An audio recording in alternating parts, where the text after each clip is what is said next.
Star Wars fandom, I just don't understand you anymore.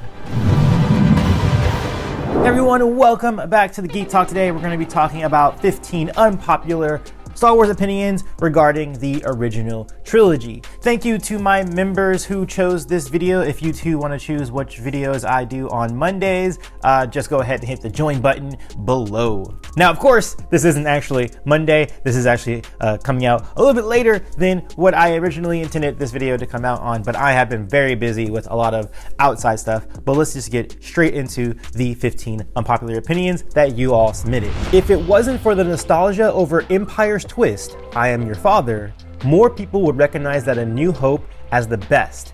It's an incredibly well-structured film with beautiful cinematography, the best of the original trilogy, in my opinion.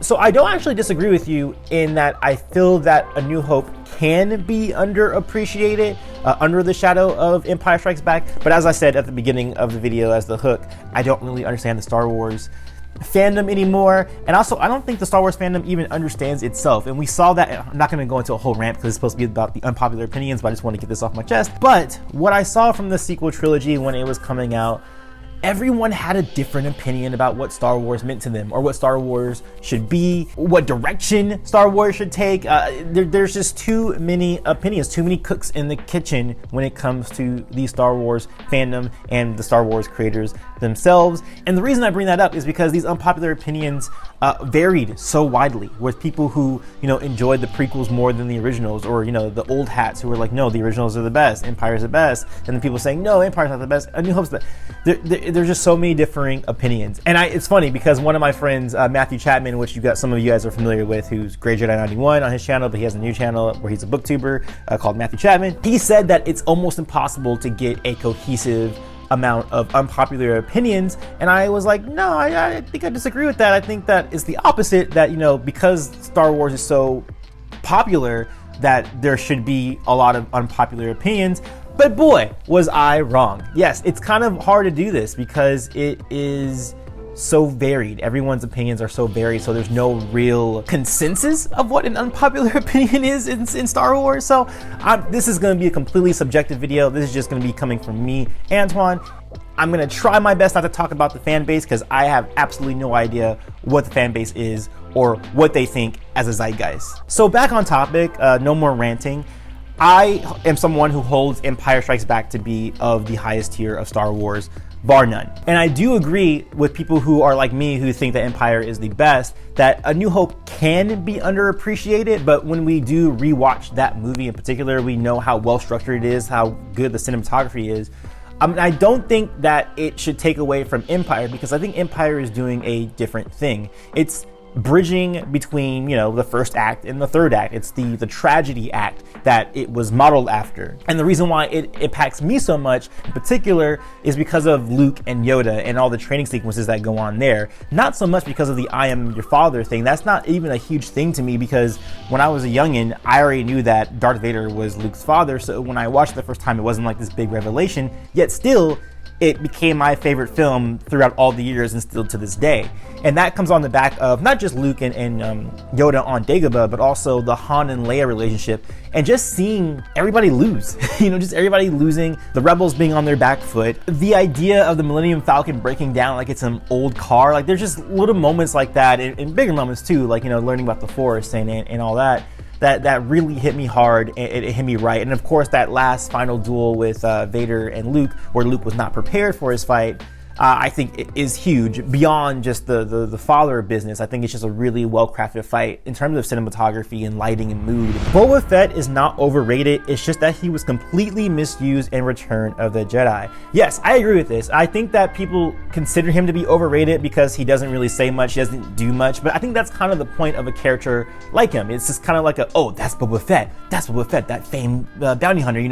There's a reputation to that character that I think is cool. I think I like that in narratives where we just hear about the Lone Ranger or like the lone assassin that you don't necessarily see do anything, but that they're a badass. I like that idea in storytelling, but I do think that he was, as well as a lot of characters in Return of the Jedi, namely Han Solo, Boba Fett was definitely misused, and the way that he died in that very clumsy way on Jabba's skiff was not great. The Empire era of Star Wars is not as interesting as the Clone Wars era.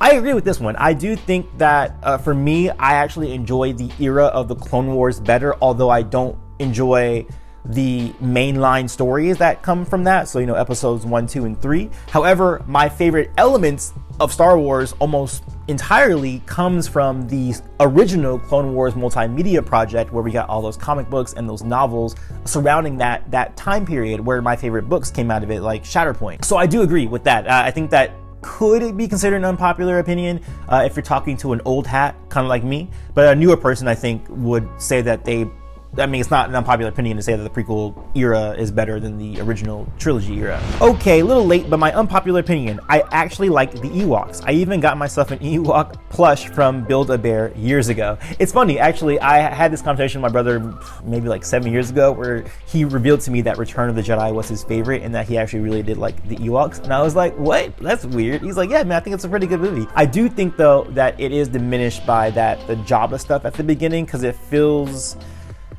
But it's funny because even though that one feels so weird, because especially coming off the back of the darkness that was Empire Strikes Back and that big reveal, I do think what happens at Jabba's palace, at least to me, feels very Star Wars. It should feel like more of an action adventure kind of swashbuckle, kind of like whatever, just let's go save our friend kind of a situation, versus the more broader epic Star Wars Skywalker saga, whatever it's turned into now. But yeah, the Ewoks themselves, I'm actually really cool with. When I did rewatch Return of the Jedi a little while ago, I actually haven't rewatched the movies in a while, any of them, except for the sequel trilogy, which, but I did actually really enjoy. I mean, not that I like overly enjoyed the Ewoks or the storyline that happened on the Forest Moon of Endor, but I still liked it. It wasn't bad at all. When Obi-Wan said, "What I said was true from a certain point of view," was low-key some lazy writing. Yeah, I think that this is I don't even know if I would call this an unpopular opinion. I think this is just an opinion or a popular opinion. But yeah, it's definitely just lazy writing. George Lucas never intended to write the story as he did. A New Hope, even though there is a story that he wrote the whole story and then broke them up into a trilogy, I think that is somewhat true, but not exactly true. I think he did write a version of Star Wars that spanned, the entire story up until like the Emperor and all that kind of stuff. But I don't think that certain details, for example, Luke being the son of Vader and Luke being the brother to Leia, that kind of stuff would just kind of came up on the fly. So yes, Obi-Wan saying from a certain point of view is definitely a cop-out. Han Solo is the least interesting out of the main cast. I used to think this way. I used to agree with you on this unpopular opinion. And I was like, why is Han so overhyped? Why does everybody love him so much? I like my Luke, and I still do prefer Luke. Luke is still my favorite character of the main trio. But as I've gotten older, I kind of identify more with Han, and I like the idea of Han just being just the smuggler who's just trying to make it in this really weird galaxy with this, Imperial force, and now there's like these magical people that are in his life and stuff like that. So him being kind of like the down-to-earth character, I think is very necessary for the story, so that you get that very pessimistic outlook of life and that foil to Luke Skywalker himself. I think that he works very well for that reason. So yeah, today I would say I actually am okay with Han Solo and actually like him a lot. I think he's very integral to the storyline of Star Wars. Lando doesn't earn the reverence that he has within the Star Wars community. His biggest appeal is being played by Billy D. Williams, who is awesome though, and is the biggest reason he is popular. But as a character himself, there really isn't all that much to him. He's a guy who betrayed the main guys, but then turned good. He has a fun dynamic with Han, but doesn't have anything that lets him stand out on his own 2 feet, in my opinion. Okay, so here's the thing that I feel is starting to creep up in modern storytelling or modern critique of storytelling and narratives, is that every character needs an arc to be good, or that arcs are necessary for a character to be good. Not everybody needs to be that. Some people are just there to highlight a certain part of a story, even if it is just plot derived. For instance, yes, Lando is basically a foil to Han. He's basically a Han carbon copy, but then seeing him going on a different path than what Han did. Han continued being a smuggler, and then Lando kind of went sort of legit, but still wasn't legit.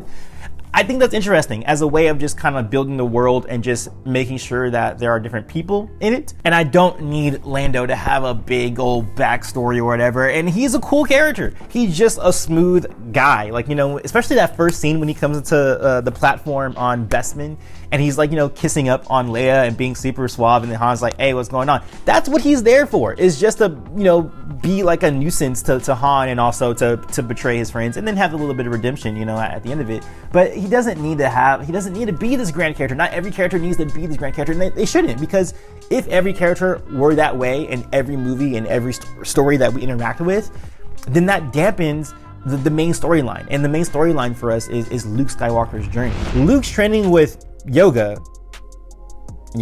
Luke's training with Yoda was unrealistic, short, and when he confronted Palpatine, it was borderline Mary Sue. Definitely disagree with this opinion. Definitely an unpopular opinion, because I would say, especially in light of what happened with the sequel trilogy and with Rey, Luke has had plenty of training, and plus, he doesn't really win at the end. He was going to get murdered if his father didn't step in and, throw Palpatine over the platform. And when it comes to him defeating Vader, it wasn't on the back of just pure skill. Yes, I know that some of the lore and the books would say otherwise. I think from a movie standpoint, as a movie fan, it's definitely clear that the reason Luke was able to defeat Vader in that moment was because he was able to throw compassion to him, and that he was making Vader kind of doubt himself in his, dogmatic approach to the dark side of the Force. And that's the reason why he got his victory. Yes, it was something to do a little bit with skill as well, but it was more of an emotional fight than it was a physical fight. So no, I don't think Luke was at all a Mary Sue in that situation at all. It would have been if perhaps Luke were to stand up against Palpatine like Rey and just actually take the lightning in and then throw it back or whatever, which sort of happens in the novelization, where he is able to catch the lightning for a little bit, but then it overwhelms him, which is fine. I think if that would have happened in the movie too, that would have been okay, because Luke being able to catch it but then not being able to contain it because he has no idea what his power is and he's not powerful enough to combat the Palpatine, the Emperor, then that makes sense. But what really happens is that he almost gets killed, so it's completely fine. Luke's no in Empire Strikes Back on Bespin is way worse than Vader's no in Revenge of the Sith. It sounds so awful for some reason. I actually kind of agree with this, because yes, I do cringe whenever I rewatch that scene and see Luke say no, because he has this weird sideways mouth thing that he's doing, and it's really melodramatic. However, I don't think it's worse than Vader's no in Revenge of the Sith, because what we know from Vader, I guess it makes sense because it's a transition between Anakin and Vader, and that's still Anakin technically saying that no, and it's weird hearing it through the Vader voice, because what we know from Vader is that he's this big badass, and for him to see. But I also understand why George Lucas would make that decision, because it's a very Frankenstein monster-esque thing to do, but I just don't think it worked out very well.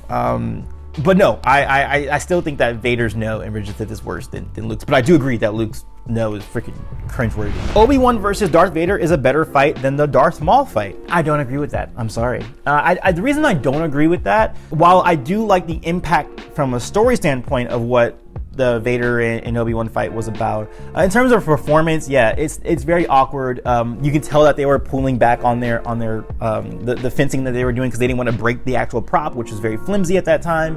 While I do agree that the Darth Maul fight in The Phantom Menace was more flashy than it had substance, although I would disagree that it didn't have substance, because Qui-Gon dying always kills me.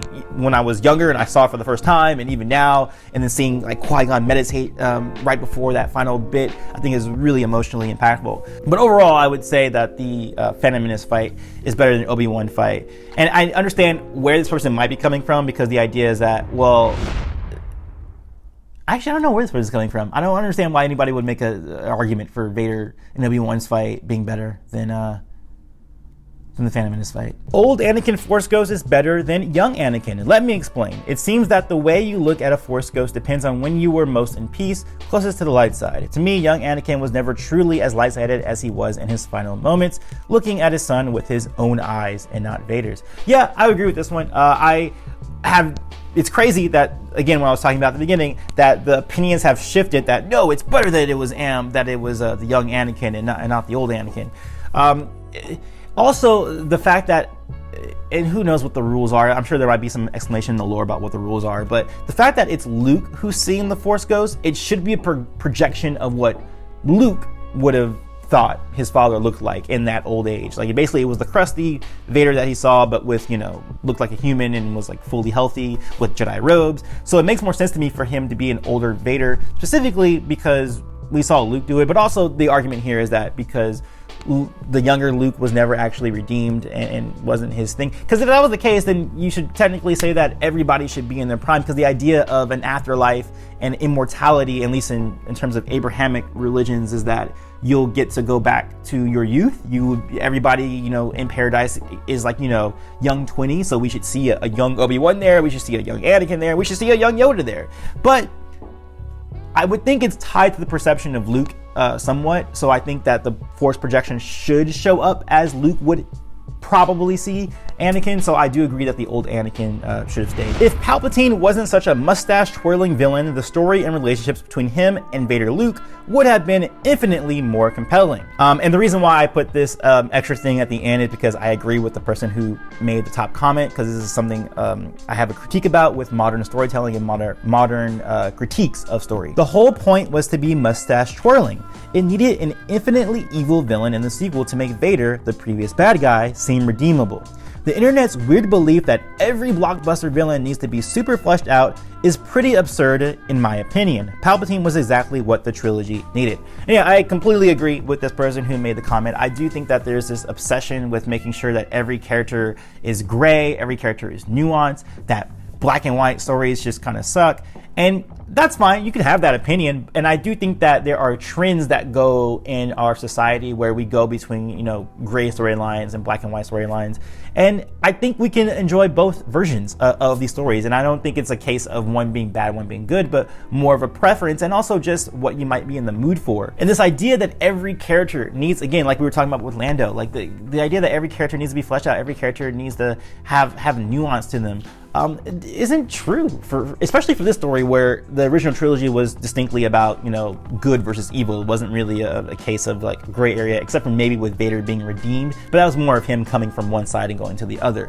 But again, yes, I think that for what the original trilogy set up, and before it became kind of more ambiguous in the prequels and some of the expanded universe material, he does exactly what he's supposed to do. And I think actually Emperor Palpatine is one of the best things about Return of the Jedi, and it was one of the reasons why I hold Return of the Jedi so much higher than I think some of the older hats do. Oh, what's up, kitty cat? Okay, cool. He just saying what's up.